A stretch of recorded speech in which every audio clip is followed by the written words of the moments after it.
Meu nome é Schneider, eu sou o sócio proprietário da Cornélios Atlética, que é uma unidade do Grupo Cornélios. Aqui nós trabalhamos com musculação, treinamento funcional, pilates, massagem desportiva. Oferecemos o serviço de assessoria esportiva e a ginástica laboral desenvolvida nas empresas. Aqui na Cornélios Atlética, o nosso intuito é ofertar de forma mais eficiente e segura os resultados que o aluno procura do rendimento esportivo, treinamento voltados para estética, saúde e bem-estar, consolidação de reabilitações ortopédicas. Os nossos profissionais são altamente qualificados e passam por treinamentos constantes para que possamos estar sempre atualizados e levando sempre o melhor com um embasamento científico para o seu resultado. Grupo Cornélios, há mais de 40 anos sendo referência no exercício físico.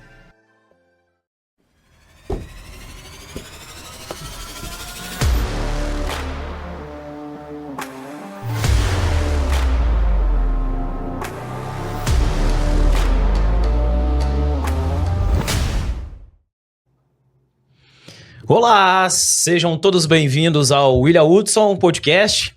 No episódio de hoje, episódio número 17, é super especial. Eu tô aqui muito emocionado, muito feliz de estar aqui com essa pessoa. Antes da gente começar o grande bate-papo, eu quero agradecer aos nossos parceiros, a Cornélios Academia. É você que está procurando cuidar do seu corpo, cuidar da sua mente, sair do comodismo, melhorar a sua aparência corporal e também a nossa cabeça, porque o exercício físico não trata somente o nosso corpo. Procure a Cornélios Academia, faça uma aula experimental, que a gente vai estar lá para receber você de braços abertos. Um outro abraço que eu quero deixar é para quem acredita no nosso projeto, né? A Cicobi Crediária está aqui com o nosso bonezinho aqui, ó, deixa eu mostrar. Ah, tá aqui, ó, o bonezão bacana. Daqui a pouco eu vou entregar aqui pro nosso convidado o presente da Cicobi. Eu quero dizer que a Cicobi Crediária, ela foi eleita pela 6ª vez a melhor cooperativa de Araxá. E é com grande carinho que eu sou cooperado. Para você que quer cuidar da sua vida financeira, é importantíssimo. O que você tem que ter para começar o primeiro passo? Primeiro, uma assessoria. Lá você vai ter. O pessoal vai te auxiliar, vai te aconselhar para o melhor que você necessita. Mas para isso, é importante o quê? Você abrir uma conta. Né? No episódio, o Leandro passou aqui, contou pra gente o tanto que é importante a gente ter um fundo de emergência. Então é importante você ter a sua conta. A gente vai deixar o QR Code na tela e depois eu vou deixar o link nas descrições para que você possa entrar, preencher um cadastro, para você abrir a sua conta e ali você começar a organizar a sua vida financeira. Mas essa qualidade, ela não se estende somente aqui em Araxá, turma. Ó, em Araxá a gente tem 4 agências, mas também ela se estende, ó, para Ibiá, Tapira, Perdizes, Santa Juliana, Nova Ponte e Pedrinópolis. Então, pessoal, ó, para você que quer cuidar, planejar a sua vida financeira, entre em contato com o pessoal da Cicobi Crediária. Se você está querendo fazer um financiamento de carro, de casa, tem vários pacotes. Entre em contato que você vai ser muito bem atendido. Tá joia? E eu não poderia deixar de mandar um abraço também. Hoje aqui está o pacote completo. Não poderia deixar de mandar um abraço pro pessoal lá da UESAI. Se você, para cuidar da sua saúde, o que eu digo para meus alunos, é importante você fazer uma avaliação. E as pessoas têm negligenciado fazer esse tipo de avaliação. Então procure. Você já fez seu check-up anual? É importantíssimo, pessoal, você fazer um check-up para saber o quê? Como estão seus níveis de vitamina, como está seu coração, como está todo o funcionamento do seu corpo. Então a gente vai deixar no link na descrição, também o QR Code na tela, para você escanear, entrar em contato lá no Instagram da UESAI. E a gente vai deixar o endereço e o telefone aqui embaixo para você entrar em contato com o pessoal e marcar a sua avaliação, que é fundamental para você cuidar da sua saúde, tá joia? Então um abraço pro Wellington, um abraço pro Ralph e um abraço para minha querida Roberta. Então procure lá que você vai cuidar da sua saúde e você cuidando de você, você consegue cuidar dos demais. E eu quero agradecer, né, a participação, mais uma vez, o meu parceiro Neto tá aqui pra gente bater um papo. E ele, o grande mestre. Vou deixar para te apresentar, mestre, no decorrer do programa, porque o currículo é longo. Grande mestre Rodrigo Otávio. Obrigado, mestre. Obrigado, Neto. Obrigado pelo convite, William. Neto. Eu que agradeço de novo pelo convite. E vamos começar aqui, ó. Para começar, mestre, quero te presentear, né, com esse Obrigadão. bonezão aí da Cicobi Crediário, uma forma carinhosa, né? A gente tá... Eu tô muito feliz de você estar aqui, velho. Bom, eu estou feliz de estar aqui Sabe? também, com certeza. Sempre é bom. E eu quero já começar com uma pergunta já pra te derrubar. Ó, seguinte. Derrubar no bom sentido. Porque, cara, você já ouviu isso porque você é um professor transformador. Você transforma as vidas das pessoas. Você não simplesmente passa a matéria. Eu tava num dia péssimo. Péssimo. Eu vim de Biá, né, morando em República, de bicicletinha, pneuzinho furado, uma história que o pessoal já conhece. Vida, né? Vida. Vida. Tava sentado no banco ali da faculdade, perto ali da piscina. Sei. Sexta-feira à noite, né, e a galera tudo ali, festa, tal, e eu pensando o que eu vou fazer da vida, como é que tá as coisas. Olha o que eu tava pensando e olha a hora que você passou. Eu tava lá pensando, nossa, eu tô com quase 30 e tantos anos. A galera aqui da faculdade, pessoal mais novo, tá ali com 18, 19, 20, né? Começou a faculdade mais cedo, eu comecei a faculdade tarde demais. E eu li com aquele baixo astral de sexta-feira, o que eu vou fazer da minha vida e tal, tal. Aí você passou. E, muito observador, você observou que tinha um negócio errado. E aí, William, como é que você tá? Tudo bem? Não tô bem e tal. O que foi que você tá aí? Você tá meio cabisbaixo e tal. Falei, não tem nada não. Aí não, só fala logo aí, o que foi? Eu falei, mestre, sinceramente, assim, eu achei que eu entrei na faculdade muito velho, sabe? Eu vou formar muito mais velho que todo mundo. Sabe, eu tô um pouco perdido. Aí você falou assim, que é isso, cara? Com um sorrisão. Que é isso, cara? Também entrei na faculdade mais tarde. A vida de cada um tem uma história. Aí você falou uma frase muito interessante. O mais importante não é ir rápido, é saber pra onde você tá indo. Às vezes você entrou na faculdade mais velho e você tem mais direcionamento, às vezes, que os meninos que estão entrando mais novos.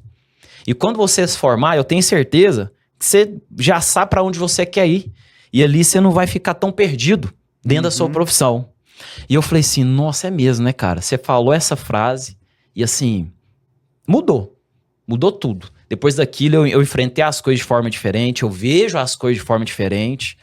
Foi assim, muito bacana, né? A coisa que você fez é aquela assim, a sua essência, né? Veio de você, muito natural. Então assim, tô muito feliz, cara, obrigado por você aceitar esse convite. E eu falei que eu ia guardar pra fazer essa homenagem pra você aqui, que ela tem que ficar registrada. Obrigado. Obrigado, cara. Eu te agradeço. Eu tenho uma característica que é comum minha, que é transparência. Né? E eu fico freando, porque às vezes o jeito que eu falo parece ser ofensivo. Mas é meu modo. Só que a gente vai politizando isso. Por exemplo, na época que você falou, início de faculdade, depois dos 8 anos meus, eu era mais polido. Né? Mas eu sempre fui mais direto. E aí eu tenho comigo que as pessoas que agradecem são as pessoas mais receptivas. É lógico que todo ser humano, igual eu, tem pessoa que é certeza que me odeia. Eu tenho aluno que até hoje deve me odiar. Pessoas em si. Mas não me incomoda, porque não tem de agradar todo mundo, porque eu sei que a maioria dá para transformar, entendeu? E eu não me lembro em nada desse fato. Eu me lembro zero dele, zero. Mas eu sempre tive comigo, né, igual eu comentei um pouquinho antes da gente começar a entrevista, meu pai e minha mãe nunca teve formação nenhuma, dona de casa, e meu pai era pedreiro. Nunca me mandaram fazer nada. Então eu fui fazendo de acordo com o meu tempo. E funcionou bem, né? Então eu falei, cara, se funcionou pra mim, funciona pra todo mundo. E eu sou do esporte, né? E eu sou a pior fisiologia pro exercício que existe. Eu dei aula disso a minha vida inteira. E eu sei declaradamente. Só que eu sempre fui muito persistente. Aí eu aprendi com a vida que a direção é mais importante que a velocidade. Simples assim. Então no dia que eu te falei, eu penso isso até hoje. Direção é mais importante, a direção é mais importante. E esse negócio de direção, né, que assim, cara, sinceramente, foi assim, ó, sabe aquela dica de milhões? Foi essa, até hoje eu fico assim, ó, não, as coisas podem demorar um pouquinho mais a acontecer, mas vai no caminho aqui. Vai nesse caminho aqui, que é onde as coisas vão crescer. Se você for ficar virando demais, sobe, desce, vai ali, corre demais, cansa, aí pega, Isso. né? As coisas que é difícil. Rodrigo Otávio, essa essência, foi conversa com o pai, com a mãe, foi no esporte. Eu quero buscar lá no fundo, essa essência Rodrigo Otávio. Como é que ela foi construída? Como é que ela foi pensada? Eu tenho comigo que eu acho que a gente nasce pronto. A vida, pra mim, é o seguinte: a gente tem a raiz, que realmente é a sua infância, quando você não domina nada, é a sua raiz. Que é a sua mãe que te dá alimento, pega na mão pra atravessar a rua. O dia que sua mãe soltou sua mão, você anda sozinho, aí é o tronco. O tronco, na minha época, era ensino básico, fundamental, básico e o médio. A gente era obrigado a fazer aquilo. Depois, ali pra frente, aí nós somos uma árvore mesmo. Aí eu tenho os galhos que eu vou escolhendo ali. Até o dia que eu tô no ensino médio, eu sou muito o que eu nasci, na minha opinião. Uhum. Só que eu tenho certeza absolutíssima, eu tenho até um post de Instagram, que eu falei isso. O meu é o esporte, é o endurecimento, primeiro vida. E depois o esporte, né? Eu comecei pelas lutas. E para quem não conhece o Juarez Patrício, em 1989, ele era sargento, velho. Faz aqui, não quero, cala a boca, faz. E quem ficava, já pagava para fazer isso aí. Quem fica ali é porque você aceita. O pessoal vai achar ruim falar, mas parece um militarismo, só que tem um fundo, eu quero crescer naquilo ali. A luta, ela é difícil. Não existe fingimento. O esporte não tem fingimento. Eu gosto muito do individual, gosto pessoal. Uhum. Vou te dar um exemplo, você corre. Vamos eu e você correr. Dá o mesmo tênis para cada um calção e nada mais. Cara, ou eu vou na sua frente ou eu vou para trás. É aquilo. Não interessa o que eu tenho no banco, não interessa quem é meu pai, quem é minha mãe, de quantas gerações eu tenho, se eu brinco, se eu tenho pedigree ou não, não interessa. E na luta é mais legal, porque esse aqui tá nós dois, não tem confronto direto. Na luta tem, bicho. É osso pro Sansei, osso pra você, quebra o pau. Vai ver quem é quem. Aí é a hora Eu acho maravilhoso. E aí eu nasci com isso, na minha opinião. Eu tinha 9 anos, não tinha dinheiro. Tanto é, eu tô numa briga danada, talvez eu o fim da UESAI, que terá uma foto minha. Eu não tenho uma foto de kimono. A gente era pobre demais, foto era um luxo que não podia se dar. Uhum. Então eu fiz faixa branca para faixa amarela de judô. Parei o judô, comecei o karatê, fiz branca do karatê para amarela do karatê. Quando eu era amarela do karatê, o jiu-jitsu na época você não fazia matrícula no jiu-jitsu, você era convidado. Tinha que ser aceito. Tinha que ser aceito. O Juarez olhava que a hora que esse cara tem técnica, ele já pode entrar. Ele sabe derrubar, ele tem isso, ele tem disciplina. Aí quando eu fui convidado para o jiu-jitsu, você volta na faixa amarela de novo e eu fiz até a verde jiu-jitsu. Então isso aí já me ensinou. Eu acho que, né, eu era criança, adolescente, que eu parei, era infante juvenil. Falei, cara, não tem problema, né? Eu vou aqui até a faixa preta, por exemplo. No meio do caminho apareceu a bicicleta. Né? E eu tô na bike desde 1992, setembro de 92. Então esse ano faz 35 anos. E até fim de 93 eu também estive na luta. Então eu acho que o esporte, a bicicleta é mais cheia de frescura. A bicicleta tem uns negócios, fura pneu, não sei o que e tal, mas eu adoro. Mas eu acho o esporte muito puro. E ensina. Todo ser humano tinha que botar o filho num monte de esporte. E os meninos hoje não gostam. Na nossa época eu tinha rua pra jogar, brincar e tal. Ou você fazia esporte, não tinha mais nada, assim. Eu achava mais puro, sabe? E vida, né? Você vai trabalhando. Eu comecei a trabalhar muito cedo, porque queria ter coisa e pai e a mãe não dava. Você tinha que trabalhar e comprar, então você aprende a adquirir suas coisas com o próprio suor, e eu acho que isso vai formando a pessoa. Mas é a mesma coisa, igual o que eu te falei, eu não lembrava que eu tinha falado. Uhum. Aí tem a pessoa que fala, mas tem a pessoa para receber. E a pessoa que recebe nasce pronto. Eu te dou milhões de exemplos. No meio da conversa, talvez eu lembre de frases que eu lembrei de pessoas. Eu posso contar uma agora, que mudou muito minha vida depois de adulto, bem adulto. O Tiago, que é irmão do Júlio Dário, lá de Uberaba, que trabalha com aquele método sniper e tal. É muito bom, é um cara que um dia você vai trazer ele aqui. O Tiago, ele é o fundador do Sam Bistrô. É Santiago Bistrô. Então ele é chefe de cozinha. Que legal, cara. E dos bons, o Dodor aqui, o cardápio inteirinho dele. Ele é pago para isso, hoje em dia. Né, ganhou dinheiro com força vendendo gastronomia, aula de gastronomia no YouTube, que ele foi mandado embora da Unifran, ele era professor lá. E um dia eu encontrei com ele no Dodora antigo, quando era na rotatória ali, e a gente já tava, eu bebo pouco, mas ele bebe mais, e ele tá bebaço, me agarrou no ombro, e ele fala alto, eu adoro a energia dele. Rodrigão, cara, que bom que tá dando certo e tal, falando da assessoria. Te falar, o cara não quer saber do treino seu, o cara não quer saber do meu alimento, não quer saber que eu tô receita pra ação pra ele, cara, e falando alto, cuspindo na gente, que eu bêbado, né? Só que falou uma coisa, mudou, ele falou, cara, o cara não compra o seu curso, cara, ele não abre o seu podcast, por exemplo, ele compra a sua energia. Ele falou, o cara te compra a sua energia, eu não compro o seu treinamento. Cara, eu sei um monte disso. Tá interessado em você, e às vezes nem é o que quiser falar. Só por ser você que tá falando. Eu, por exemplo, eu tenho uma aversão a uma pessoa lerda, que é pecado, né? Quando eu era professor de faculdade, alguém chegava pra mim, porque às vezes a pessoa é lerda, mas é uma pessoa inteligente, dedicada, esforçada, só o jeito que é lerdo, né? E eu tenho um apelido, parece que é feio, que é de lesado. Eu falei, é muito lesado, né? Aí o cara chegava pra mim e falou, Rodrigo, tal, eu não abri nem a boca, eu falo, cara, eu ficava doido com aquilo até hoje, né? Aí isso é feio, é uma hiperatividade. Eu dirijo, o cara vai devagarzinho, o cara freia no semáforo amarelo, dá vontade de morder no volante, né, velho? No amarelo eu acelero, porque dá pra passar ainda, né?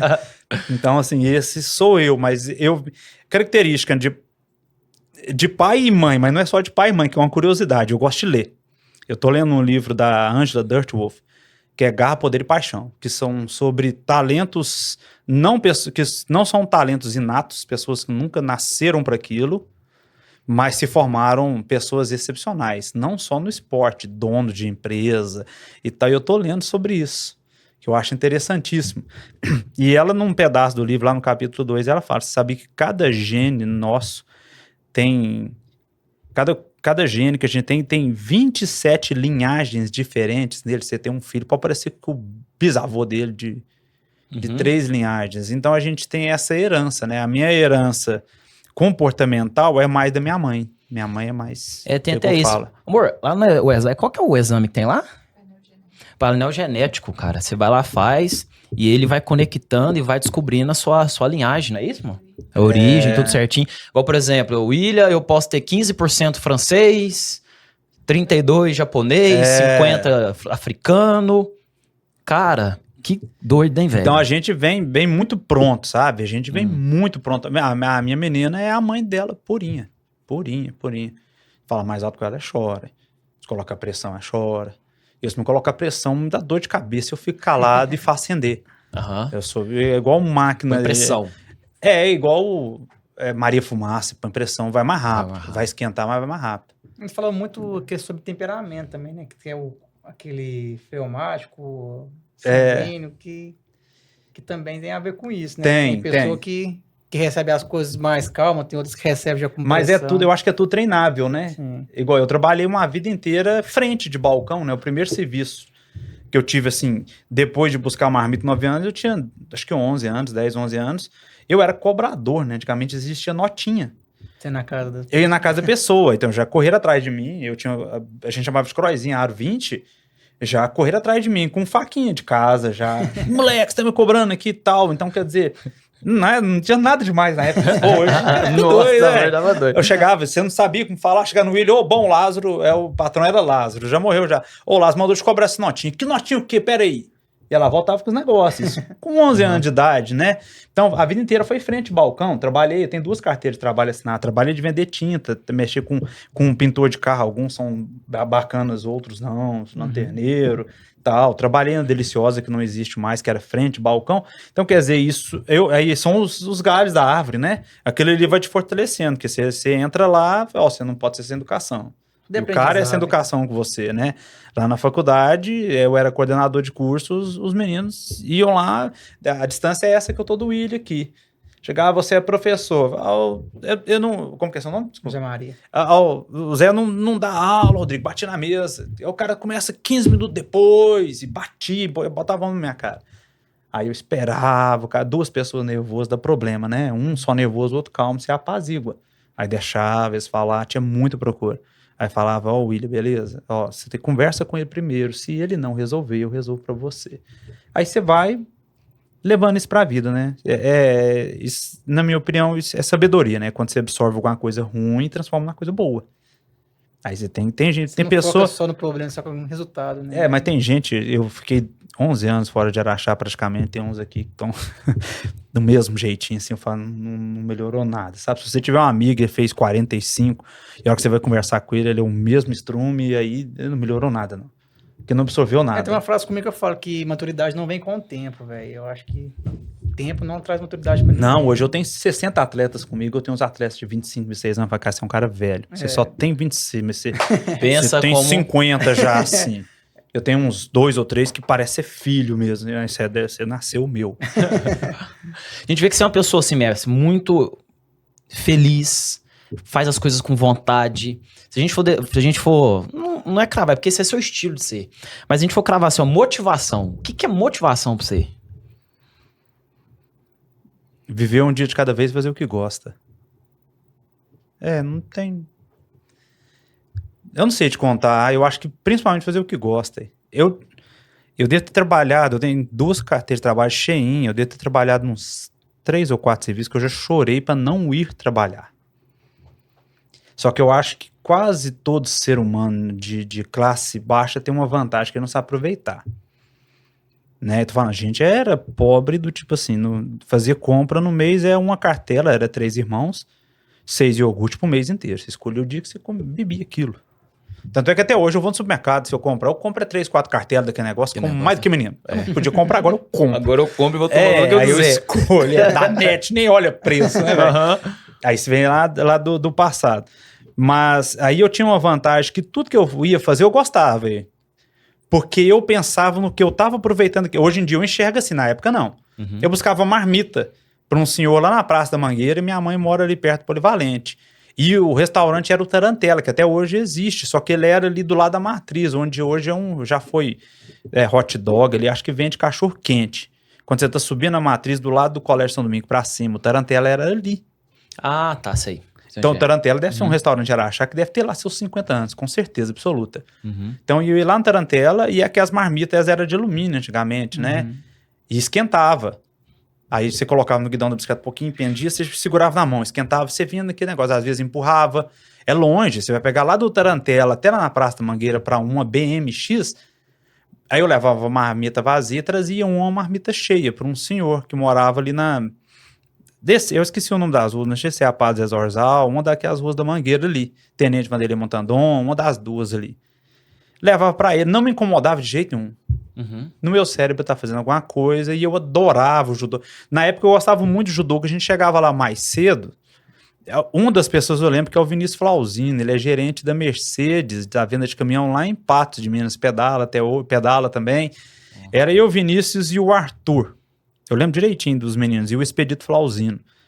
Nós tínhamos lá 9, 10 anos, a gente chegava mais cedo, a aula começava às 7h30 da manhã, a gente chegava às 7. 10 para 7, tava lá na porta sentado. E o Juarez Patrício chegava às 7 horas. A gente ficava brincando de pular o toco lá. Meia hora. Que acho que nem existe mais isso, né? Não existe. A pessoa ficava... Você pular, falava alguma coisa que ela tinha que fazer e tal. Adorava aquilo, cara. Eu gostava mais do judô pelo toco que o judô.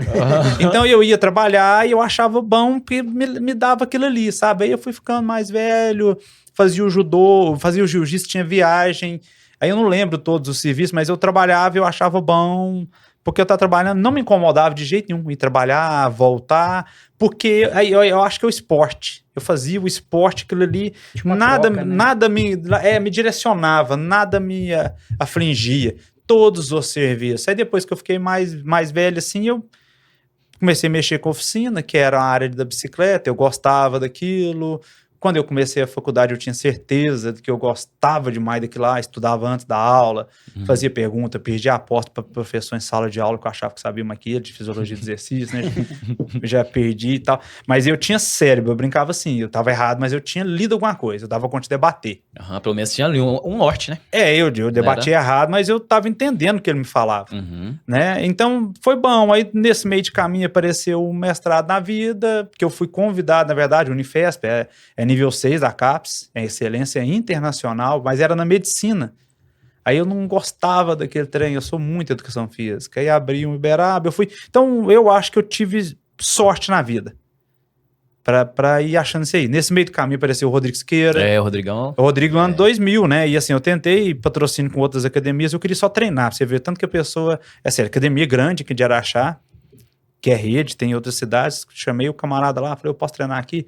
A gente não tá fazendo mais isso. Falei, beleza. Uhum. Eu sempre fui bem diretão, não quer. Uhum. Aí eu lembro do dia, foi no 1º de julho do ano 2000. 1 de julho de 2000. Chamei, parei o Rodrigo ali do lado do murinho da Escola São Domingos. Falei, cara, eu queria ir treinar na academia, né? Eu tenho a camiseta lá em casa até hoje guardada, com o Cornelius Academia atrás. Tá lá, é um luxo meu. Aí eu queria treinar aqui, e eu ponho seu nome na camiseta. Ele falou, pode? Assim, na lata, pode. Pode vir amanhã se quiser. Aí eu lembro direitinho. Aí no 4 de julho eu sofri um acidente, machuquei e fiquei um mês sem lá. Mas foi o Rodrigo. Aí nessa época tinha 3 professores de spinning. Aí ele falou, cara, os caras querem tirar férias. Aí eu já tinha uns 3 anos na academia já. Eu acho que eu tinha treinador já. Aí falou que eu acho que você dá conta da aula do que lá. Faz umas aulas com eles pra você ver como é que você faz férias do pessoal. Aí fiz férias de um, fiz férias do outro. Não tinha até hoje não tem. Ninguém quer dar aula de spinning, porque você tem que fazer aula. Uhum, né? Desgastante. O personal, teoricamente, dá pra você dar uma descansadinha. Você manda fazer, carrega um pezinho, mas você fica ali parado. Uhum. O spinning era 40, 45 minutos. É aula mesmo. Aí eu peguei as aulas, dei aula de spinning. Aí depois não saiu, fiquei no lugar dele. Aí depois eu peguei férias na sala de musculação. Não estudava ainda. E fiquei postergando a faculdade, né? Porque eu tinha uma loja, eu falei, cara, se eu for pra faculdade, eu sei que não vou ter tempo e dinheiro pra fazer os dois. E foi dito e feito, a época da faculdade, eu andava de bicicleta, não parei de pegar treino, que era pago, e quase nada de competição durante 3 anos. O último ano que eu voltei a competir de novo, engordei, falta faculdade que você assusta. Estragadinho mesmo, assim. Mas eu queria estudar, né? Então, assim, eu acho que eu sempre... Focou ali, né? Eu dei sorte. Eu fiz o mestrado porque eu fui convidado, mas... Eu tive uma pessoa que me incentivou a fazer iniciação científica, eu nem sabia o que era. Uhum. Eu queria estudar esporte, falou, cara, estuda saúde que é legal. Uhum. Então eu estudei rato diabético, estudei rato 6 anos na minha vida. Né? Aí falou, pega isso aqui, põe a rato diabético. Foi quando eu conheci a professora que me apresentou o mestrado. Depois eu arrumei o outro mestrado, porque o cara que queria estudar rato, eu era o único que sabia manipular o bicho. Então foi outra coisa. Abriu outra aí porta quando ali. eu vim pra cá, até é interessante que o Rodrigo talvez vê o podcast, que até hoje eu tenho uma dúvida comigo, que eu acho que o Rodrigo não é desses. Quando eu voltei para Araxá, tipo assim, era agosto, acho que foi tipo assim, 27, 28 de agosto de 2013. Já com o título de mestre, o Rodrigo me chamou e falou, cara, ó, eu lembro direitinho, a gente paga 1.200 pro professor. Então, eu tenho 3 professores querendo tirar férias, que era setembro, outubro, novembro, dezembro, trem assim. E eu sei que você acabou o mestrado, não posso te pagar mais. Eu tenho que te pagar o mesmo que pago todo mundo.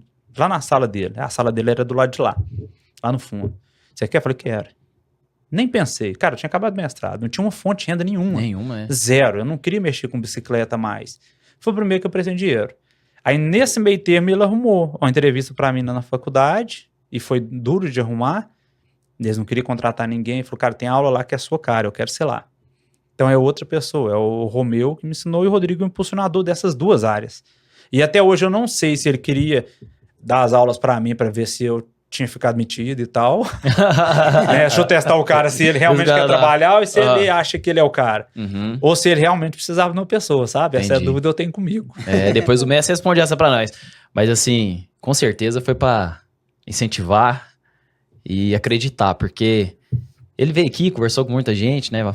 Deu oportunidade pra muita gente, né? O cara é fantástico. Ele é fantástico, eu vi o podcast dele. É 10, né, cara? E aí eu acho que a gente tem que ter sorte na vida de ter pessoas perto. Isso é sorte, cara, não tem jeito.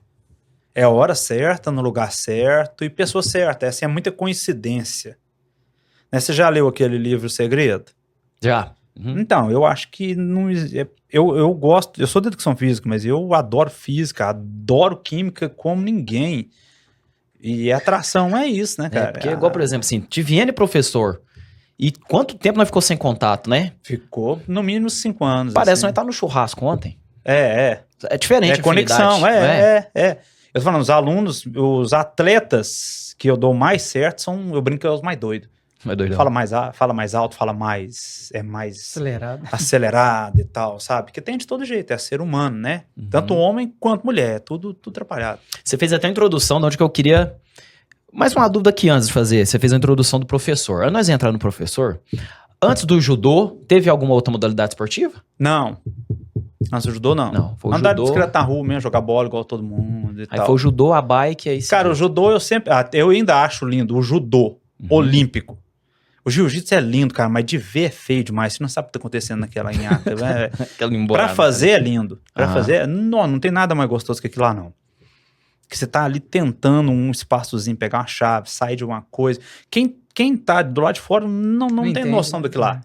Mas quem está fazendo é maravilhoso. Mas o judô olímpico é lindo. E aqui nunca teve. O que eu comecei não era, por isso que eu saí. Tinha uns irmãos aqui, o Giuseppe, eu não lembro o irmão dele, que eram judocas olímpicos, era para achar, abrir na academia e fecharam. Mas aí eu tô falando, é cérebro. Eu achava lindo o kimono. Eu quero usar isso um dia na vida. Moleque, menina ainda. O primeiro kimono foi minha mãe que fez. A cortina, umas cortinas que era diferente, que era brim americano cru. E ela era costureira. Aí fez o kimono e a faixa. Mas vontade própria, não me mandaram, não. Eu lembro quando eu comecei o taekwondo, eu criei o doboku, né? Ficava, não, eu acho estiloso demais. Chique, né? Chique, né, cara? Aí eu fiz 3 faixas, que depois tive que mudar. Mas assim, você tá na primeira faixa, você conquista a segunda, você conquista a terceira e vai seguindo, cara. Que é a sensação. Né? A sensação de conquista. E assim, conquista por si. Eu gosto do que eu conquisto por mim. E é o que é não pagável. Não tem jeito de você pagar um cara pra render mais. Não tem jeito. É impossível. Eu acho isso maravilhoso. Eu gosto de tudo que o dinheiro não compra. Adoro. Só que a gente é meio maluco, né? Eu tenho umas coisas comigo assim, cara, que me tira da zona de conforto. Igual, eu já tive 3 doenças muito sérias. Isso me fez demonstrar o grande valor que a gente tem na vida. Quando acordar, na hora que eu respiro, na hora que eu sinto o ar fazendo isso aqui, cai aqui, eu já fico... Nossa, eu vou arregaçar hoje. Na hora que eu faço isso aqui, ó... bora! Eu não preciso de mais nada. William, você toma... Porque o pessoal pergunta, William, essa rotina, se vocês tomam alguma coisa, pré-treino, não sei o que, eu tomo nada, só... Café até. Café e o pré-treino do Anderson Silva, o suco Tang. Café até. O meu celular tá aqui, o meu despertador te mostra, tá? É bora romper mais um. Não é alarme, é bora romper mais um. Uma pergunta... Eu conheço bem o professor. Quando você foi convidado, eu quero saber o bastidor. Rodrigo chegou, fez o convite. O que a pessoa, Rodrigo Otávio, falou assim, nossa, agora eu vou ser professor. Como é que eu vou lidar com isso? Como é que você soube lidar com isso? Como é que você foi se reinventar? Como é que foi a sensação? Outra coisa, talvez seja maior defeito, mas eu gosto. Eu não tenho medo de nada, assim. Acho que se alguém fez alguma coisa, eu sou essa pessoa. Até hoje. Te dou um exemplo. O meu esporte, as rampas hoje são gigantes. O que eu tô fazendo? Estou aprendendo a pular aquilo ali de verdade, a fazer o salto. Quando o Rodrigo chamou, eu falei, cara, tô prontinho. Eu tenho certeza, absolutíssima. Eu nunca tive nenhum pedaço de dúvida. E até hoje, esqueci como que chama a professora ou coordenadora da pedagogia lá. Minha sobrinha é pedagoga, minha filhada. Eu esqueci o nome dela, e ela ama ela, porque ela é igual a Dona Rosa, mãe do Rodrigo, né? Quem é pedagoga de verdade, mesmo as antigas, elas falam baixo, né? Elas falam perfeito, tem dicção, eu acho que, até repito falar, eu acho chique. Eu esqueci o nome dela. Quando eu dei a minha aula da faculdade, assim, que é a aula de 20 minutos que a gente tem que dar pra eles, ela ficou doida. Ela falou, quem te deu didática? Que foi o Sérgio Inácio, que hoje é amigo, né? Que foi professor, ela foi que me ensinou. Cara, ela me encheu de elogio, mas foi natural. Né? Porque eu tive professores que eu gostava, igual todo mundo, e um monte de professor que eu não gostava. Então eu peguei quem eu gostava, falei, cara, eu quero ser melhor que esse camarada aqui. O ruim eu jogava fora, nem dava ideia. Nunca perdendo tempo ali. Não, nada. É ruim, não gosto de mim, deixei pra lá, né? Eu ia embora no próximo semestre, nunca tive problema, não. Então, você vai se moldando, sabe? Mas eu nunca tive medo do processo, não. Como professor, você acha que hoje os meninos, né, os alunos, eles estão mais preocupados no que tá ruim do que focar no que pode ser melhor? Absolutamente. Certeza. É o mal da humanidade, né? Da modernidade. Acho que nem na escola, em tudo isso aí. Tudo. Eu te explico o que é. É padrão comparativo. Aí eu te explico novamente. O meu processo de formação de caráter é o que eu via minha mãe fazer, meu pai fazer e 2 irmãos mais velhos. Simples.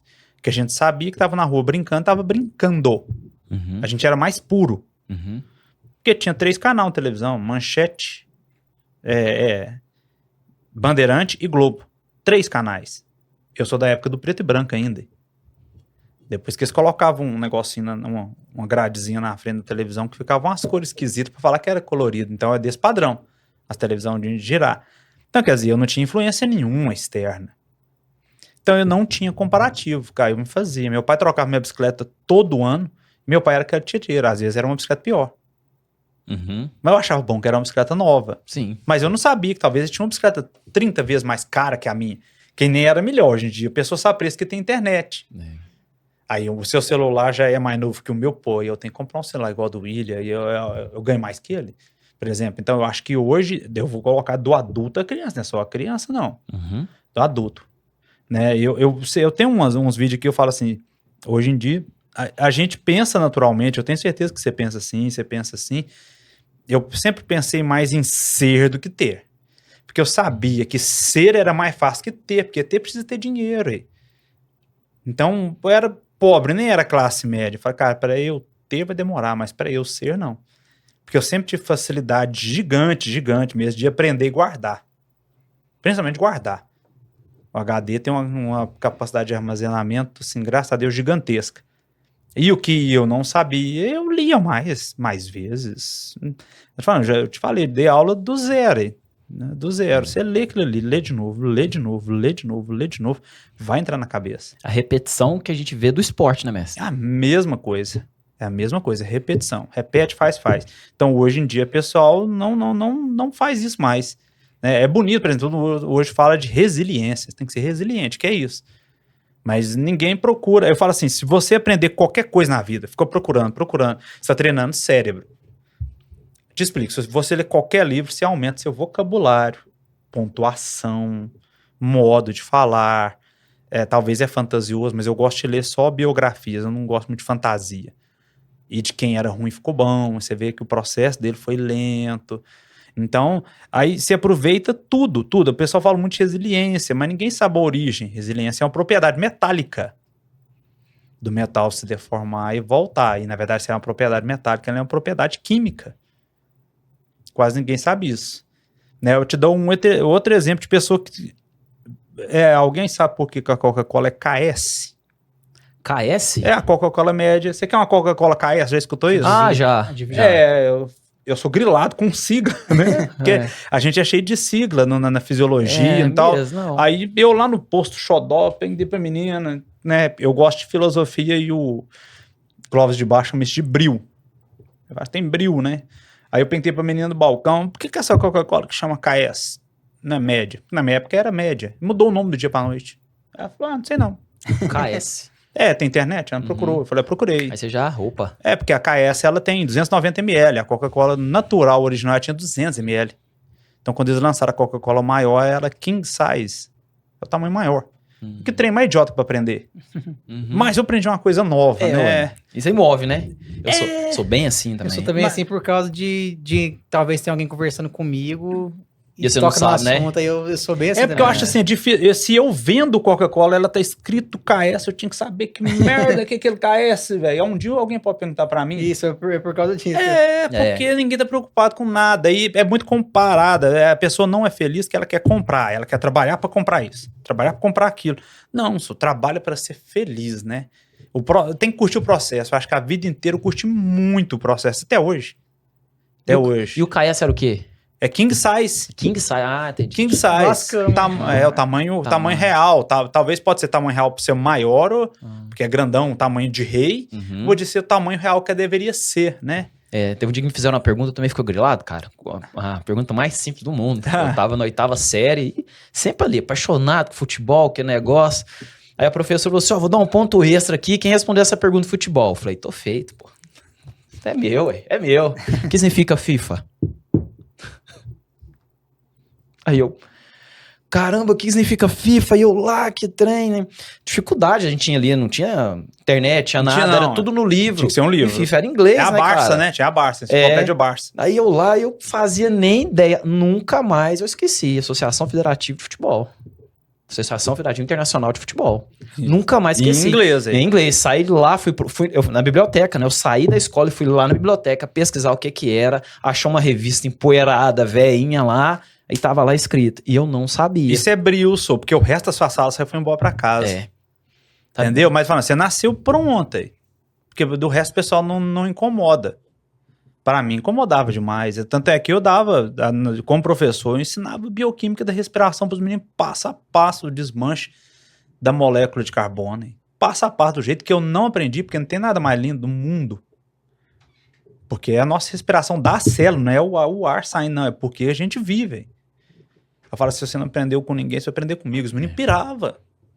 Mas é porque eu queria aprender e o melhor jeito de eu aprender era ensinar. Eu me questiono muito isso sobre as coisas. Eu fico pensando assim, sozinho, às vezes, assim, eu tô com dor de cabeça. Bebe um remédio que melhora. Mas o que esse remédio faz pra mim? Não, ou quando eu dava aula pros meninos... Viajando isso aí, às vezes. Acho que na odontologia que tinha mais... quando eu passava a parte do cérebro, né?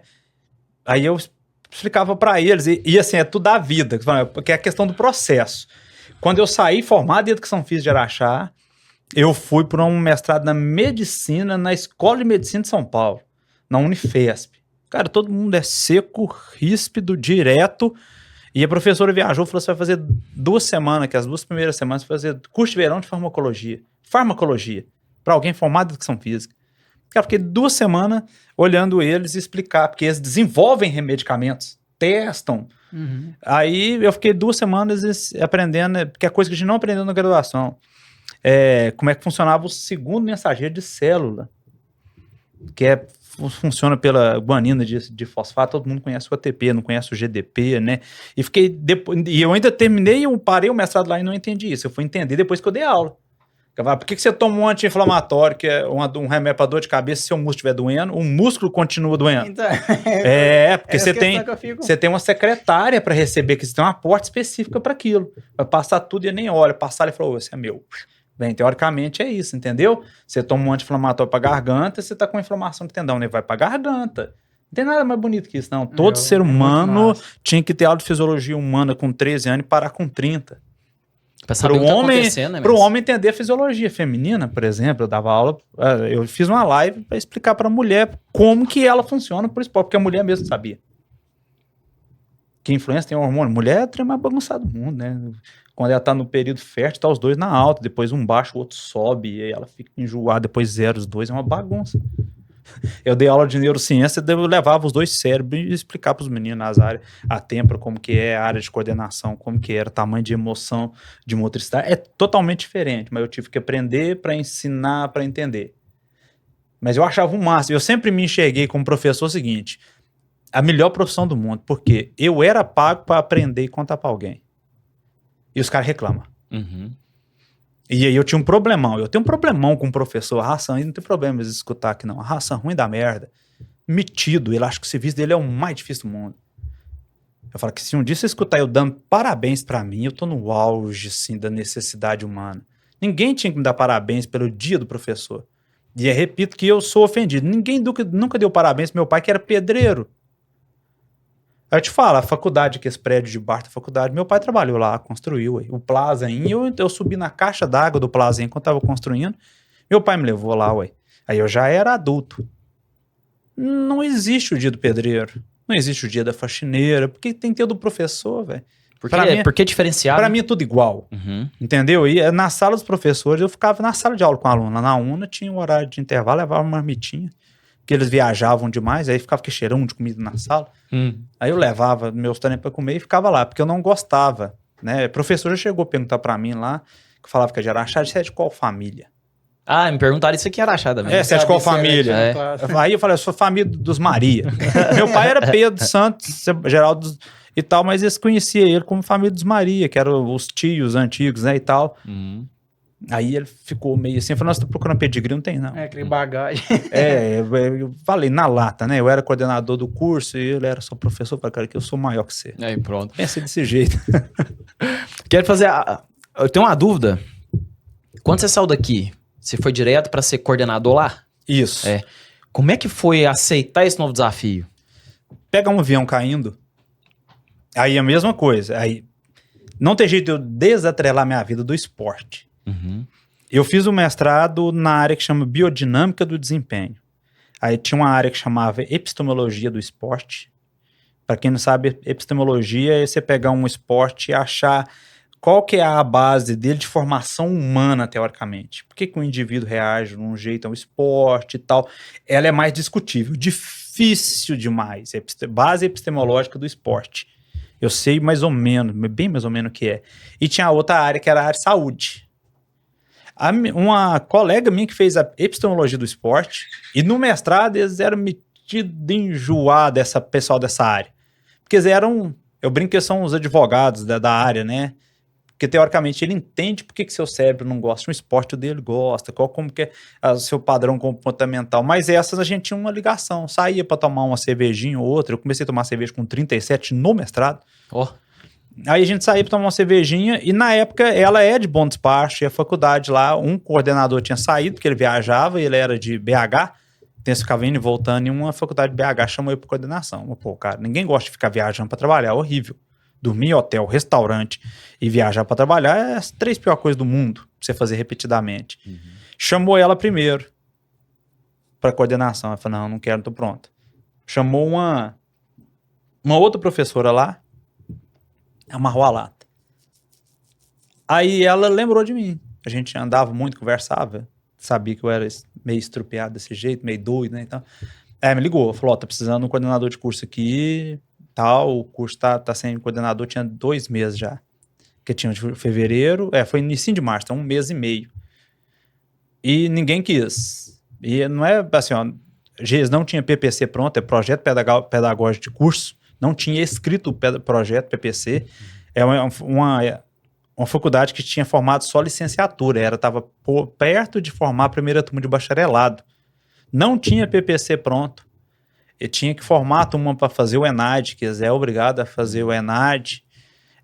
A estrutura estava ruim, não tinha material, então estava um curso assim, um avião caindo mesmo. Eu falei, você quer? Eu falei, quero.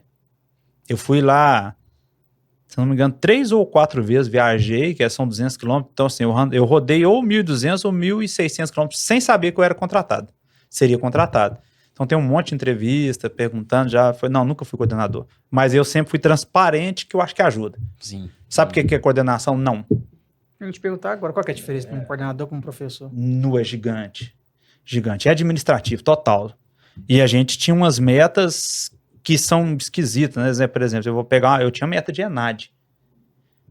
Daí o ENAD, teoricamente, eu tenho que incentivar você que é professor, para você achar o jeito que o William aprende, para o William fazer o ENAD sair bem. Aí eu me saí bem, porque a gente tirou um 4 ou 5 no ENAD, que a faculdade tem o IGC, Índice Geral de Curso, o IDD, o IDE, tem um monte de métrica mesmo, assim, que são métricas de aprendizagem que você é obrigado a bater. Então, eu sou obrigado que você aprenda como coordenador para o meu curso ir legal. Nenhum professor quer isso. E eu sempre achei, velho, se alguém faz, eu sou eu. Então, a última pergunta que eu tive, eu lembro direitinho, na entrevista com o Marcelo, ele perguntou sobre estágio, eu expliquei como que era que eu tinha sido orientador de estágio, que vale muito isso.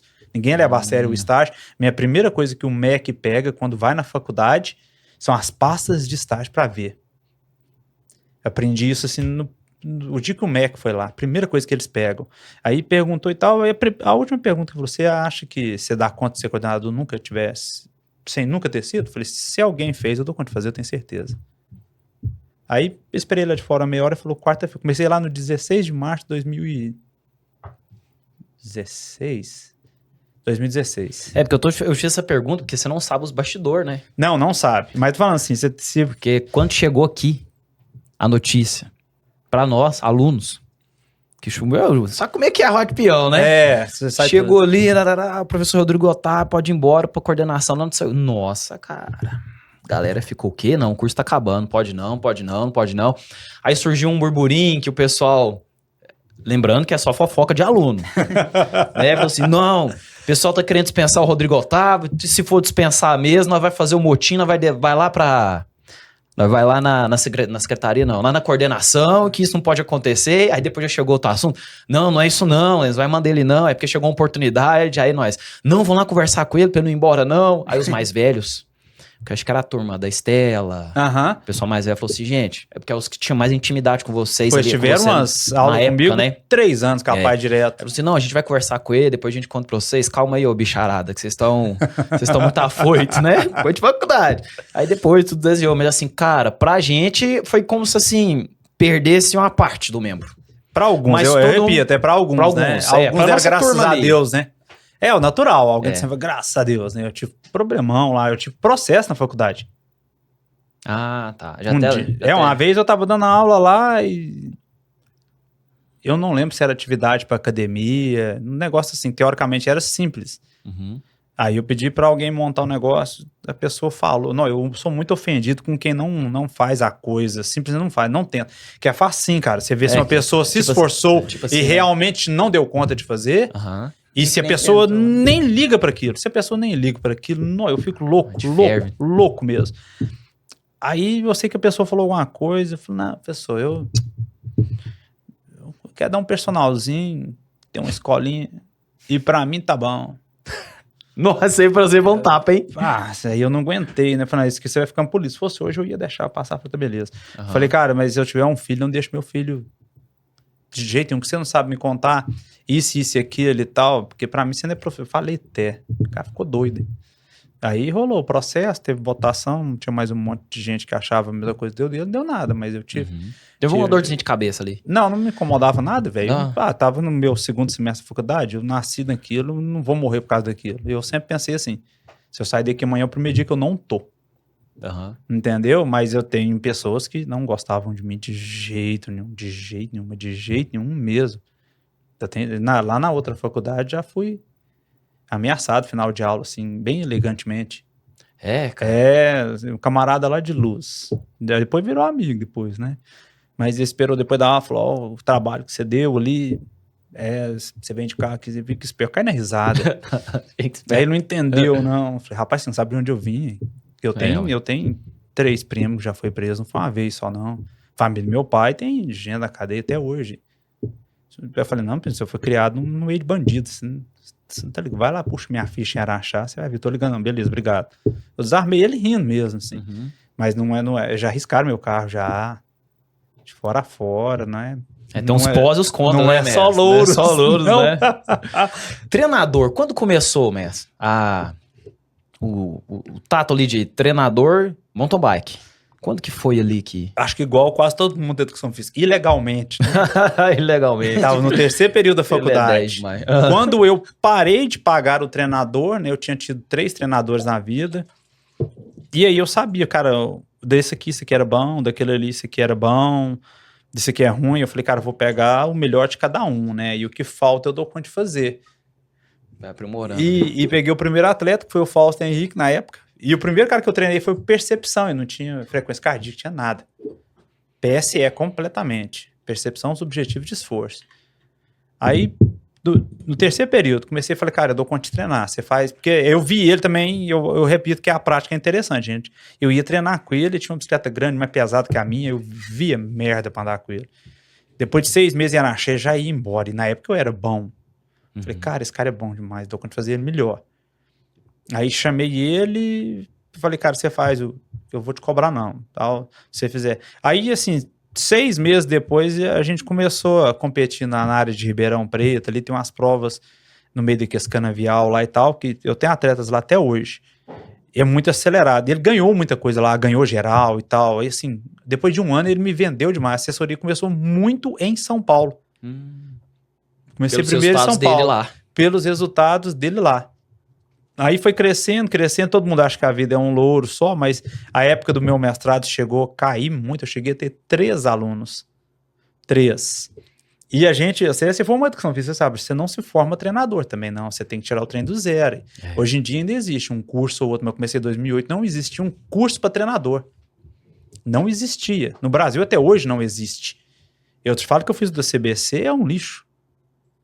Eu fiz da CBC o Paralímpico, o camarada lá, eu chamei chama Tubiba, que é o coordenador do Paralímpico brasileiro, na treinamento.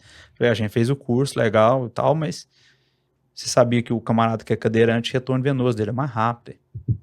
Aí ele ficou calado. Eu falei, aí tinha fisiologista da UFMG. Se o retorno venoso dele é mais rápido, a zona de intensidade dele é diferente. Se o cara não usa um medidor de potência, como é que eu calculo a zona de intensidade dele? Não pode ser igual a de um ciclista. Totalmente diferente. São 5, 3, 4 donas. Eu uso ventilação mesmo, eu uso. Não soube me responder. Eu falei, cara, se eu fiz um curso, o cara não me ensinou a dividir o seu esforço, falhou tudo já. Então você tira o negócio do zero, né? Então, aí começou, eu fui pegando de cada um no Word ainda, fazia. E aí a classificação de semana fácil, difícil ou média, eu fazia com base no que eu achava. Eu colocava semana 1, 2, 3, 4. Pela percepção que você tinha do... Percepção minha. Tem 2 intervalados no meio da semana, foi desse jeito. Aí foi crescendo, tive um monte de araxaense, foi crescendo. Quando eu fui pro mestrado, foi caindo, coordenação ficou média. Aí quando a faculdade terminou tudo, as aulas, coordenação e afins, eu fiquei desesperado 2 dias, muito desesperado mesmo, porque eu era da administrativa, sabia. Quando eu saí da faculdade, um professor dava aula para 8. Porque você colocava 2 turmas juntos e ele dava 2, 3 matérias ao mesmo tempo, que chamava unidade curricular, para 8 ou 9. Eu falei, cara, não tem jeito de alguém me recontratar porque tá encolhendo. Aí entrou pandemia e eu tava juntando dinheiro para ir nos Estados Unidos fazer o curso de endurance, de coach. Da educação física nos Estados Unidos, isso é 2 anos. Se você vai fazer para ginástica laboral, você só pode fazer ginástica laboral. O cara da musculação é só musculação, só personal. Não é igual aqui que você faz um monte de pouca coisa. Aí eu queria fazer este lá. Falei, cara, eu vou fazer o de endurance. Tem um de 6 meses. Aí ele lançou a pandemia. 3 meses depois da pandemia, eles ofereceram online cada um dos módulos. Aí eu usei todo o dinheiro que eu tinha e fiz online. Fiz as formações lá. Nível 1, nível 2. Né? Fiquei uns 6 meses fazendo as formações todas. Você tem que fazer uma, tem que dar um tempo, fazer a outra, prova online, em inglês e tal. Aí foi crescendo, eu fiz curso de blogueiro, 5 dias de curso de blogueiro mesmo, com camarada, vai modernizando para aprender tráfego pago, tráfego não pago, o que eu falo, se eu falo, né, porque eu falo palavrão pra caramba, não parece, mas falo, né, eu chamo o cara de gordo e tal, pode, não pode, fui aprendendo essas coisas. Aí eu fui me modernizando para ir ganhando mercado, sabe? Aí a questão o primeiro atleta de elite que eu tive, foi eu que chamei ele. Conheci ele, o cara performando mal, falei, eu tô achando que você tá com treino demais, conversa com o seu treinador, isso depois do Campeonato Pan-Americano no Brasil. Chama seu treinador que você deve estar performando demais. Ele falou, posso te ligar? Eu falei, pode. Mandei mensagem de WhatsApp. Aí me ligou, ficamos conversando um tempão. Ele falou, tô treinando é pouco.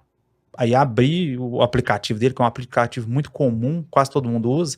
Se você me dá o login, eu vejo que outra pessoa tá fazendo pra você. Não, era muito ruim. Eu falei, cara, eu sou muito bom, eu não sabia. Foi a primeira vez que eu falei, cara, que eu tive uma periodização de alguém que performa no mais alto escalão. Aí eu me ofereci. Eu falei, vou começar com o cara. Eu falei, se quiser até você fazer com o cara lá, eu faço pra você. Eu falei, não, se eu for fazer, eu faço pra ninguém. Mas é o que a gente tá falando, tem que ter maturidade. Aí depois dele, aí ergueu mais mesmo, assim.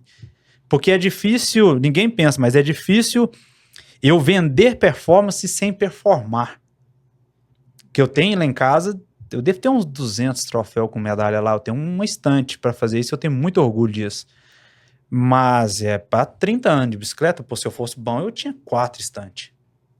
É 31 anos ali de estrada. E aí, como é que você vai me treinar, velho? Você não é o cara que ganha? Então eu levei 14 anos, para provar para pessoas que eu dou conta de fazer você ser bom sem eu ser o cara que ganha a corrida. Então ele foi o melhor. O Neto me falou isso ontem, falou, seu William, é um exemplo aqui pra gente. Aí eu fiquei até brincando, falei, você tá de sacanagem, exemplo de quê? Ele falou, não, só não é nesse sentido não. Mas assim, é porque você treina, é porque você faz, a gente vê que você entende, você jogou. Tá certo que não foi campeão brasileiro, Champions League, nem nada.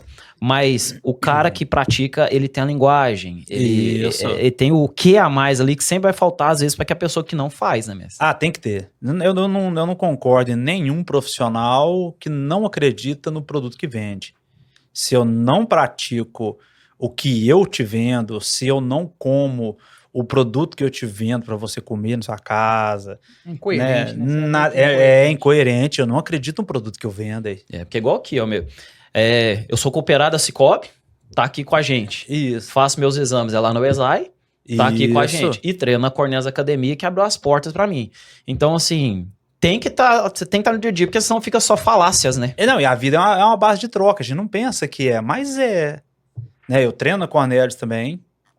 Eu fiz exame, coincidentemente, eu conheço demais Ralfinho desde criança.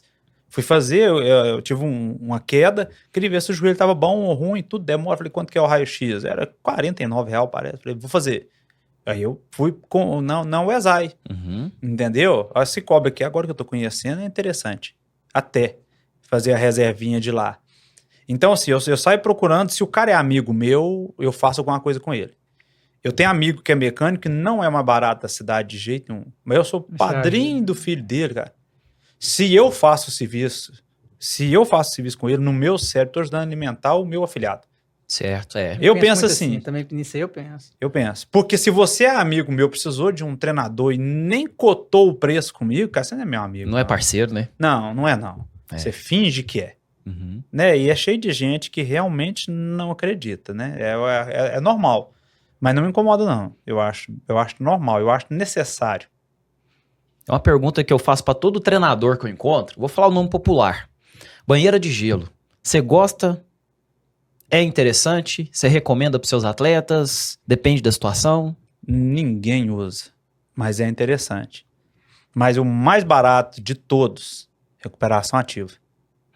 E não sou eu falando. Quando tu tá fazendo mestrado, tem a Cíntia Garcia, eu não sei onde ela mora mais, mas ela fez até o doutorado. O mestrado dela foi 3 estratégias de recuperação. Foi com um time de rugby. E não era profissional, o que eu acho mais bacana, porque tem vida e tem esporte. Ela testou, fez a periodização dos treinos e provas deles, e cada fim ela ia lá e fazia gelo, cria imersão, fazia recuperação ativa e o descanso total. E aí estudou metabolismo, né? Aí pegou sangue, padrão. Ela fez o exame de sangue para ver citocina pró-inflamatória e tal, e fez, como que chama aquele que você faz? Ressonância magnética, para ver microlesão e do tudo. Tecido ali? Recuperação ativa era o melhor. O que é recuperação ativa? A recuperação ativa do cara que rugby, ele corria devagarzinho. Se o cara ele corre, quer carregar pedra para descansar. Ele corre para descansar. Entendi. O meu atleta descansa pedalando, entendeu? A imersão é maravilhosa, mas nem todo mundo pode se dar ao luxo, né? Eu gosto de trabalhar no mais arroz e feijão que existe, porque funciona. Por exemplo, todo treinador é chegado de fazer teste, reteste e tal. Cara, laboratório. Eu fui de laboratório 6 anos, 20 graus, controlado. A bicicleta que você faz o cicloergômetro, agora tem uns que você coloca a sua própria bicicleta, mas ela não sacode nada, ela é paradinha. E a força que você faz é num rolo. Então não tem pneu para perder nada da energia, nada do quadro, ele não mexe nada. Entendeu? Não mexe nada, ele é certinho. É 20 graus. A hora que eu faço pro camarada, vou te dar um exemplo aqui pertinho. Você vai pra canastra. Vai ficar 20 minutos subindo. O chão é cascalhado. A pedra branca de lá é igual a pedra branca do horizonte, cara. Sobe o vapor em você. O maior estragador de performance que existe é o sol, cara. Ele faz... É o pH sanguíneo e o sol, porque ele dissocia seu oxigênio. Ele sai da massa antes de chegar no seu músculo. Por isso você tem cãibra e tal. Você fica mais mole na época do calor. Todo mundo tá mais mole na época do calor. Um oxigênio carrega 4... Uma hemoglobina carrega 4 oxigênio com ela. É a saturação total. Alguma ou outra vai lá, solta um antes da hora, porque tá quente, ou tá ácida. Você fica mais molengão, entendeu? Fadiga. Aí no meu cérebro, o atleta de elite, sim, porque dá sempre para medir o que ele fez e o que melhorou.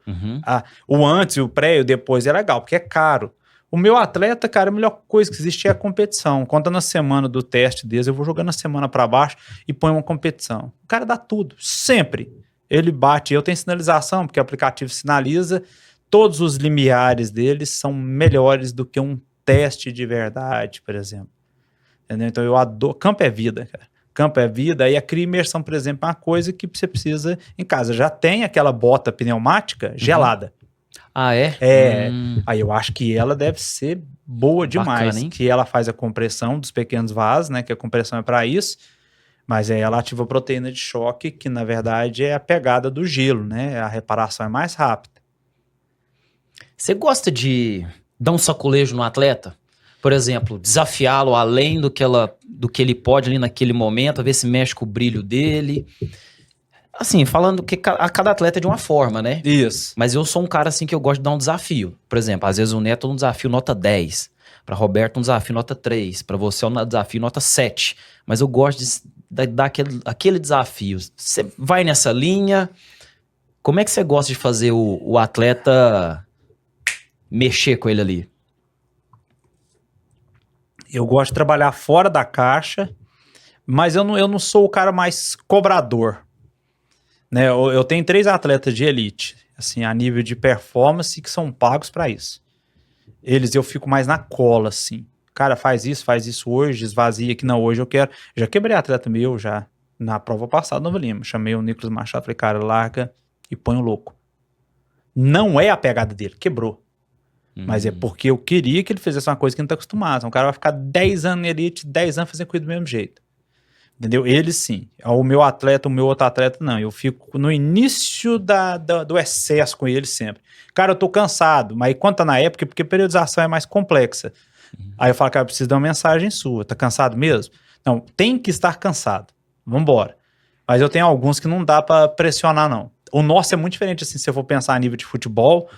O nosso é muito diferente, porque o cara, na maioria das vezes, tá sozinho e ele fica com uma dor por muito tempo. Eu vou te dar um exemplo. Às vezes o cara tem que fazer uma sustentação de 15 minutos e nem é máxima, é submáxima, mas aquela dor não sai. Tem pessoas que é menos resistente àquela dor. Aí eu falo, rajou, não rajou, aí eu sou mais do incentivo do que da cobrança. É que a longo prazo é mais interessante, né? A longo prazo é mais interessante, mas eu trabalho pelo início do excesso.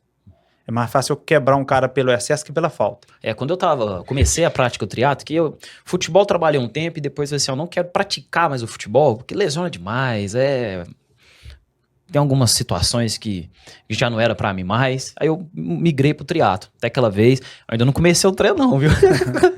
Mas assim, foi aquela vez eu conversei com você e o pessoal falava muito assim pra mim, assim, triatlo, 80% é cabeça, 80% é cabeça. Por quê? Você fica muito tempo treinando sozinho. Isso. Muito tempo treinando sozinho. Algum atleta já reclamou isso com você? Ele fala assim, nossa, eu tô pedalando ali, eu começo a voar, eu vou num lugar, vou no outro, isso faz meu rendimento cair. Eles dão estoque pra você ou deixa passar? Eu vou te dar um exemplo hoje. Né, eu fiz um percurso aqui, eu ia descer barreira depois pra tentar andar na pista. Aí eu tava descendo, a gente chama de pau de binga. Pau de binga é um nome antigo, porque tinha uma árvore ali. É aquela primeira subida, ou você vira pra Estrada Velha do Barreiro, ou sobe o asfalto. Ali chama pau de binga, aquilo ali pré-histórico o nome. Assim, anos 50, porque tinha uma árvore lá que é a árvore de pau de binga. A gente chama ali, tava descendo o pau de binga ali e eu ia virar pra Estrada Velha.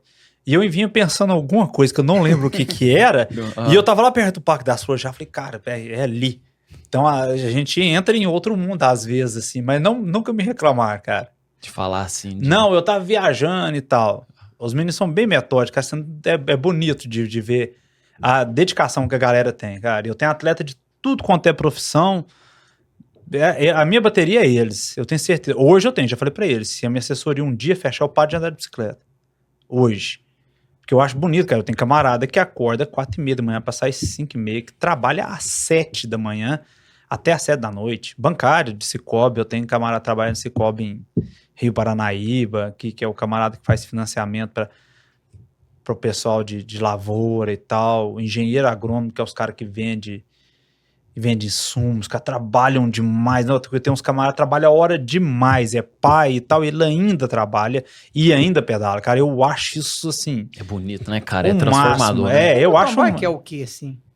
O mountain bike é uma derivação do ciclismo de asfalto feito completamente em terra. Então tem um monte de variação. A gente chama de XCM, que é a maratona, que é o deslocamento, Araxá, Horizonte Perdido, Tapira, Tragédia e tal. Só tudo terra é maratona.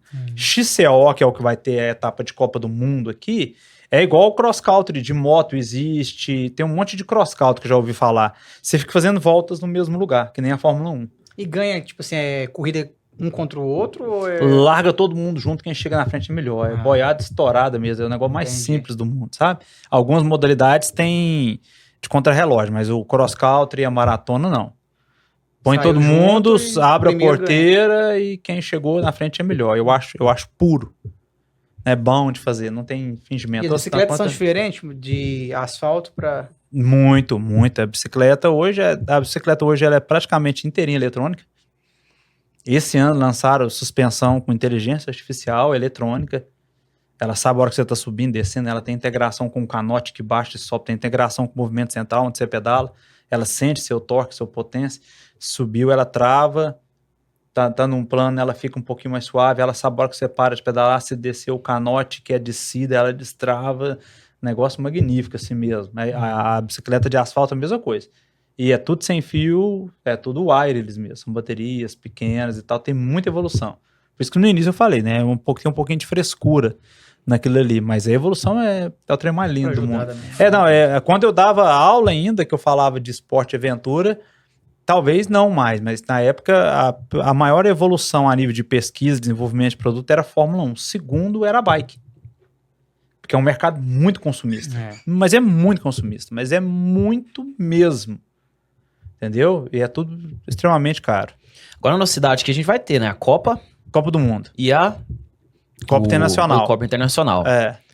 Qual a diferença? Tem diferença em nível de prova? Qual que é a diferença das duas, mestre? É pontuação que dá, né? O mountain bike funciona igual Fórmula 1, teoricamente. Tem um ano inteiro de provas, Copa do Mundo. Várias etapas. Você vai ganhando pontos de acordo com a sua posição e soma lá no final do ano quem tem mais pontos venceu. A Copa Internacional é uma competição que também dá pontos, mas são pequenos pontos. A Copa Internacional ela é internacional porque vem pessoas de outro país para competir, mas ela é muito mais nacional, né? Então tem 4 etapas e lá no fim você sabe quem que é o vencedor total também ou não, de acordo com o somatório de pontos, mas ela é muito menor.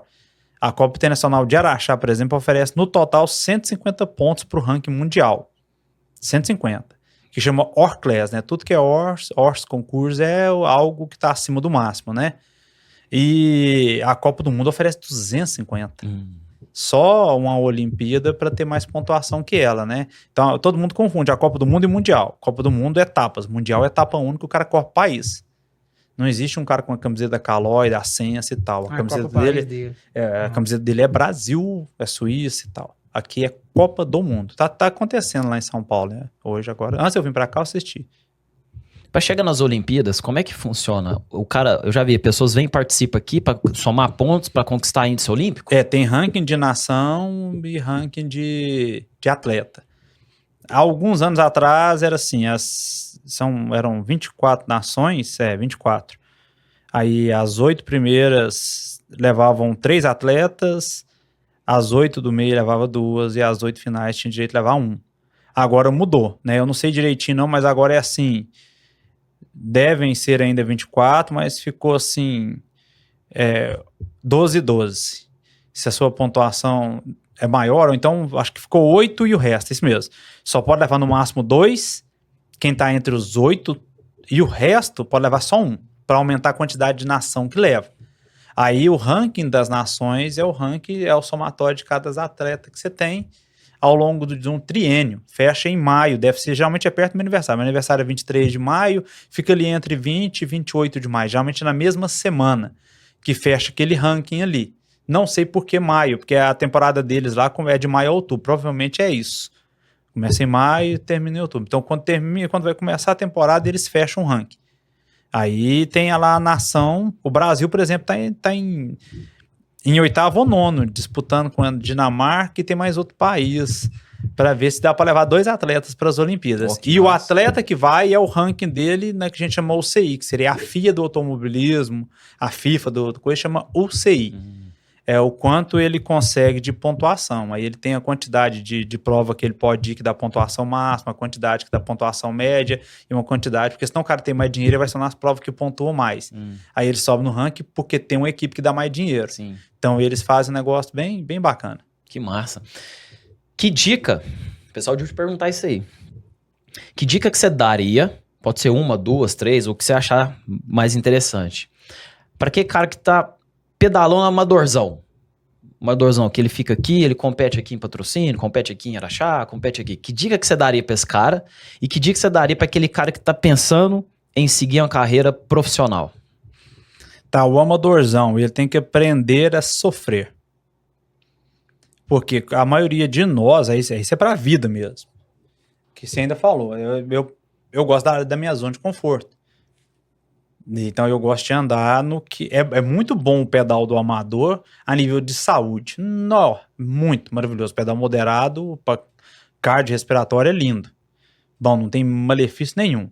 Só que quando ele quer pegar uma competição aqui ali, mesmo que seja no mais alto do amador, ele vai pegar um cara mais bem predisposto fisiologicamente que ele. Nasceu mais pronto. Uhum. Ele não vai dar conta. Se ele aprender a sofrer, escolhe subidas e faz mais força nela, termina uma subida e faz mais força no trecho plano depois, e vai aprendendo a trabalhar com hiperventilação, né? Eles não gostam disso. Fez isso, sentiu, como é que faz? Fala, começou a hiperventilar, as pernas ardeu. Ele para. Então o amadorzão precisa aprender isso. O ruim é bom. A gente que tá treinando há muito tempo, a gente adora isso. Nossa senhora. O que fica ruim pra mim, eu falo, ficou ruim pro William também, né? Eu vou fazer ficar pior pra ele. É assim que funciona. Ou você vem ou você desgruda. O cérebro de um atleta pensa assim. Vou fazer ficar ruim pra mim que eu vou fazer ficar ruim pra você. Eles não pensam assim. Então, o cara tem que aprender esse sofrimento. Agora, o cara que já tá competindo, a maioria dos caras que eu pego pra treinar, treinam demais. O excesso também faz mal? O excesso é uma merda, porque o cara, ele sobe de uma vez, se a gente pensar o treinamento, ele chega nesse teto aqui. Né? E o cara tá aqui embaixo. E tem que vir pra cá. O que acontece? O cara chega e vem pra cá. E ele fica o ano inteiro, ficando um pouquinho pra cima, um pouquinho pra baixo, um pouquinho pra cima. Ele nunca muda. Daqui 5 anos, ele vai ser exatamente a mesma pessoa. E um cara que eu treino, eu trago ele aqui, eu vou fazendo isso aqui com ele, ondulando e subindo. Aí chega o pico dele, depois eu ondulo descendo um pouquinho, às vezes faz 2. E lá no final do ano ele para, 1 semana, 2, que eu quero que ele destreina mesmo. Eu preciso dar o corpo ali, esquece o que é treinamento, para trazer de novo aquele treinamento. Aí o camarada que faz por si próprio, principalmente se ele rende muito, ele sempre tá torcendo o cabo. E às vezes, muitas vezes, menos é mais. Entendeu? A gente tem que aumentar o tanto de mitocôndria do corpo. É como se você tivesse um carro e você conseguisse colocar mais motor no seu carro. Tanto que a máquina humana é perfeita. Eu consigo colocar mais motor. A partir do momento que eu tiver mais motores, vai respirar mais. Se respira mais, minha combustão é feita com oxigênio. Eu tenho mais oxigênio, eu vou mais rápido. Se eu der conta de sofrer. Ninguém tem essa paciência. Uhum. Um atleta de elite tem. Gostar do sofrimento ali, né? Porque sabe ali que vai fazer. Eu dou um passo médio, grandão e tal, sabe? Aí o cara ele acha que ele tá ficando ruim, porque ele começa a andar, assim, depois ele fica lerdo, dá muita fome, né? O treino moderado, ele dá fome demais. O treino intenso, ele não dá fome nenhuma. O treino intervalado, jamais. Porque você tem mais secreção de adrenalina, noradrenalina, é tudo inibidor de fome. Por isso que o pessoal faz HIIT na academia, eles nem sabem para que é. Mas, teoricamente, ele foi feito para dar um estresse maior e para diminuir essa fome imediatamente pós, né? Então, agora o longo, nossa, vai dar fome demais. A sua perna não aprende a girar rápido, você fica mais lerdo mesmo na época, mas é a época certa. Que todo mundo tem que estar lerdo. O camarada que treina por conta própria, ele não aceita esse processo. Qual que é o maior desafio de um treinador? Ensinar pro camarada que ele tem prazo para qualquer coisa. Cara, se não vai... A gente recebe umas propostas bacanas demais. Tem uma prova daqui 90 dias. Dá pra nós fazer qualquer coisa? Vai melhorar você, eu vou. Mas você não vai ganhar a prova em 90 dias. Se eu falar pra uma pessoa, cara, você vai começar a treinar comigo daqui 3 anos pra ver resultado. Cara, o cara para. Que é longo prazo. Longo prazo. É a coisa mais difícil de ensinar pro camarada. E quando eu pego pessoas de outros treinadores, eu pego demais, cara. Primeiro eu te reseto. Porque eu confio no meu trabalho demais, mas do camarada não me interessa hoje, no 2024, não me interessa com quem que você treinou. Ninguém no mundo. Eu quero te destreinar e fazer o meu, porque eu sei que o meu funciona. Aí a pessoa talvez não aceita isso. O elite aceita. O arroz e feijão não aceita. É o que eu comi a pessoal lá, alguns, por exemplo, eu treinei umas pessoas que jogou Champions League, que é um dos N campeonatos. Treinei pessoa que jogou Campeonato Brasileiro. E na minha cabeça, né, o dia que eu fiquei sabendo que o rapaz jogou a Champions League, eu fiquei assim, caramba. Aí na que eu fiquei sabendo que ele jogou o Campeonato Brasileiro, eu falei, nó. E esses são os mais fáceis de treinar. Muito mais fácil. Tem a disciplina que precisa. Porque ele acredita no processo. O amador é complexo, velho. Eu tenho sorte demais, que eu tenho atleta comigo 3, 4, 5 anos, 8, 9. Aí eles já acostumaram. Precisa disso. Mas quem começa tem uma rotatividade gigante mesmo, gigante. Por exemplo, vai ter Copa do Mundo e Copa Internacional Araxá. Todo ano tem isso há uns 6 anos. Começa 5, 6 e às vezes não fica nenhum, às vezes fica 1. É empolgação. A pessoa não aguenta, porque é natural do esporte você acordar e ter uma dorzinha. Não muito, mas uma dorzinha você tem. Se não tiver, você tá fazendo errado. Uma agulhadinha ali é normal, tem, né? Levantei da cama, doeu a perna, né? Aí depois que você andar um pouquinho, 9 horas da manhã, você nem lembra daquilo lá mais. Mas a saída da cama te conta a sua vida. Dói. E aí você vai acostumar com aquilo. Se você não acostuma, cara, hoje eu fui trabalhar, não tava aguentando ficar sentado, não aguentava ficar em pé e tal. Vai acostumar. Eu preciso te dar estresse pro seu corpo recuperar para ele melhorar, né? O treinamento é igualzinho em vida, cara, igualzinho em vida. Se eu dou um estresse pra uma pessoa, primeiro sintoma do corpo dela e do cérebro, negar. Eu não quero. Não. Aí depois o segundo sintoma é se acostumar levemente, mas ainda não quer aquilo ali. Depois que a pessoa se adapta, até o terceiro sintoma, realmente adaptar. Aí eu tenho que descansar ela para o organismo ir para cima. Mas ninguém aguenta a parte que, quando o corpo nega, o cérebro nega, a maioria para. Entendeu? E assim, eu tenho um problemão gigante que todo ser humano tinha que fazer esporte. Eu dei aula de educação física para grupo especial. Eu tenho uma palestra dia 6 de junho lá em Estrela do Indaiá que é sobre isso. Terapia não medicamentosa para tudo. Diabetes, hipertensão, câncer, AIDS e tal. Não existe nada, além do esporte. É a única coisa que você faz que tem alteração hormonal de verdade e não é um remédio. Então, a terapia é tudo que faz a modificação, não medicamentosa. Você não ensina isso para alguém que não gosta, na geração perdida para isso. Né? Eles não querem, todo mundo quer o atalho, nós estamos na geração do atalho. Seu treinamento é online ou é online? O meu é 100% não presencial, já nasceu desse jeito. A pandemia me ajudou até, assim, eu aproveitei, mas ajudou. O que todo mundo começou eu já fazia há 13 anos, né? Eu passo, na época era e-mail, né? Não existia o WhatsApp e tal, passava um e-mail para você com uma planilhazinha, você fazia e me contava no e-mail, tá bom, não tá bom? Ou me ligava, telefone fixo e tal. Mas eu tô uma dúvida aqui, ela é bem básica, mas né, eu aprendi que né, não existe dúvida pequena, né? Jamais. Mas é interessante. Quantas libras geralmente coloca num pneu? Como é que o cara descobre, por exemplo, comprou a bike dele, o que tem que olhar para saber quantas libras põe naquele pneu? É o maior defeito do brasileiro. Vou colocar o brasileiro mesmo. Não ler.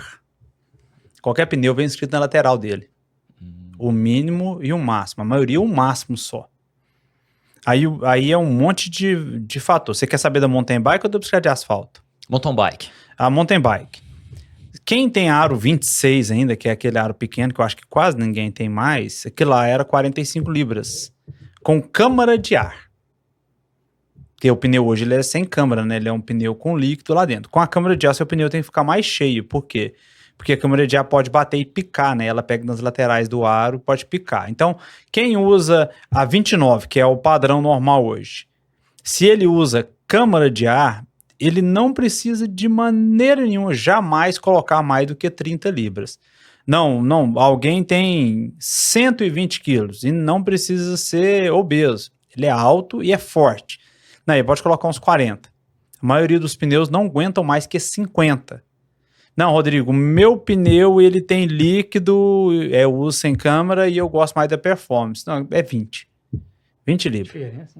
Eu uso 19, por exemplo, dependendo da marca, depende muito do pneu. Eu tinha pneu que a lateral era mais forte, eu estava usando 16. Caramba. Se o pneu é mais largo, ele tem menos pressão. Se o pneu é mais fino, ele tem mais pressão, né? Para quem não tem o costume, é como se eu pegasse uma quantidade de ar nesse espaço aqui, ó, A pressão é o que está exercendo aqui. E o ar não sair se eu fechasse a mão. Se eu estou fechando a mão e o ar não saiu, eu estou aumentando a pressão. Se eu tenho a quantidade de ar nesse espaço aqui e eu fiz isso aqui, ó, o que aconteceu? Eu diminuí a pressão daquele local. Então, pneu mais largo, menor pressão. Aro 29, pneu 2.3, por exemplo.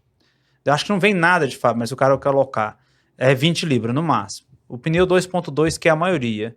No máximo ali, 25, para ficar muito duro.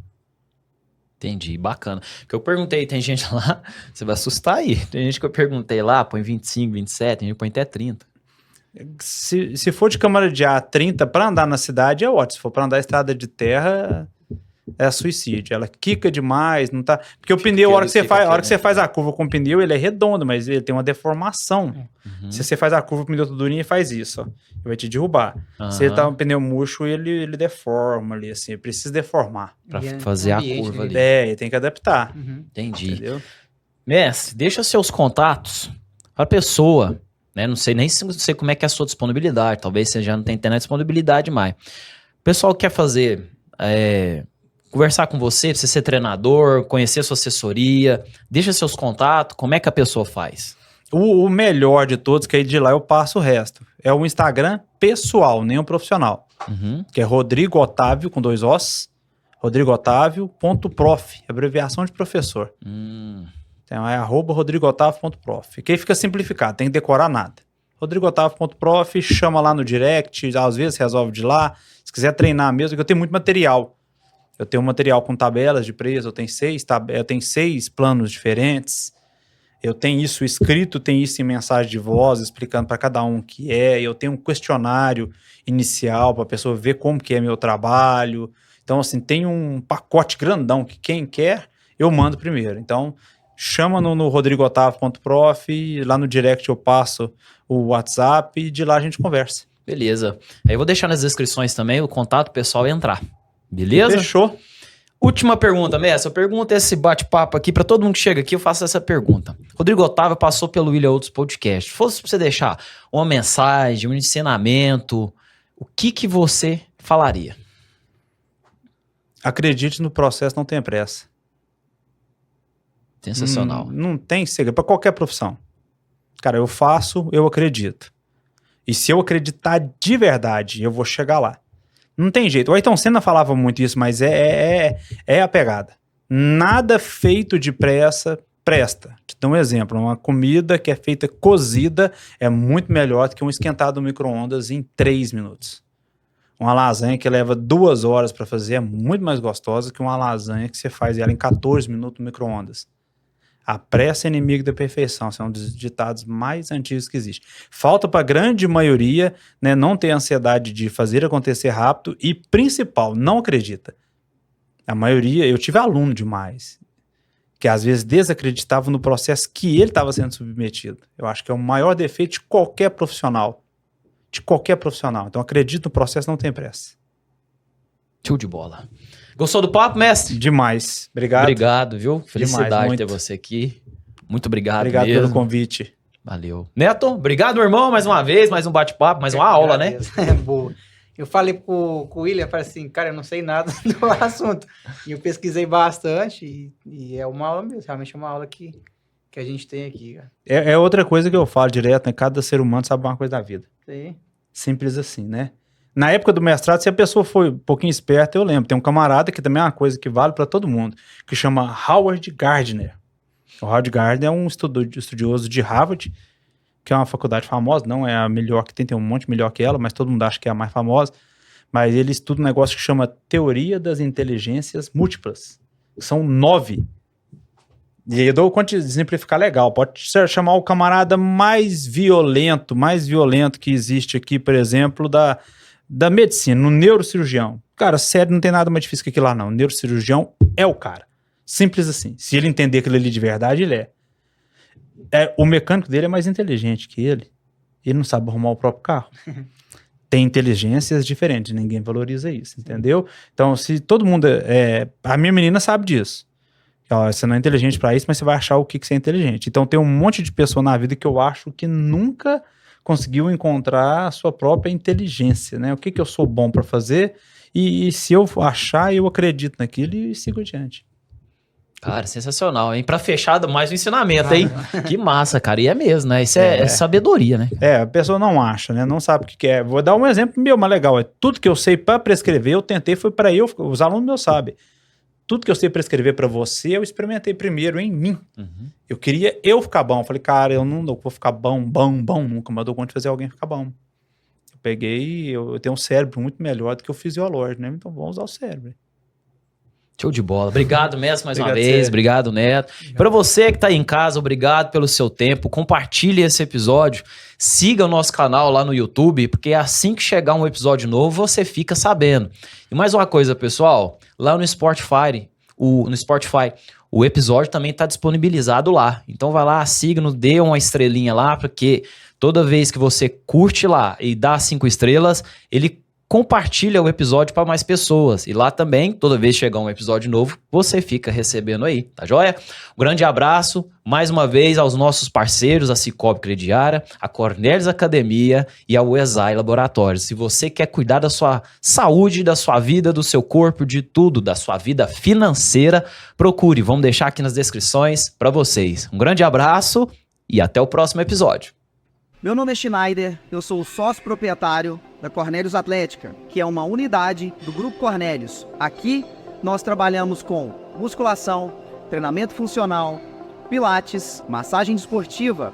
Oferecemos o serviço de assessoria esportiva e a ginástica laboral desenvolvida nas empresas. Aqui na Cornelius Atlética, o nosso intuito é ofertar de forma mais eficiente e segura os resultados que o aluno procura do rendimento esportivo, treinamento voltados para estética, saúde e bem-estar, consolidação de reabilitações ortopédicas. Os nossos profissionais são altamente qualificados e passam por treinamentos constantes para que possamos estar sempre atualizados e levando sempre o melhor com um embasamento científico para o seu resultado. Grupo Cornelius, há mais de 40 anos sendo referência no exercício físico.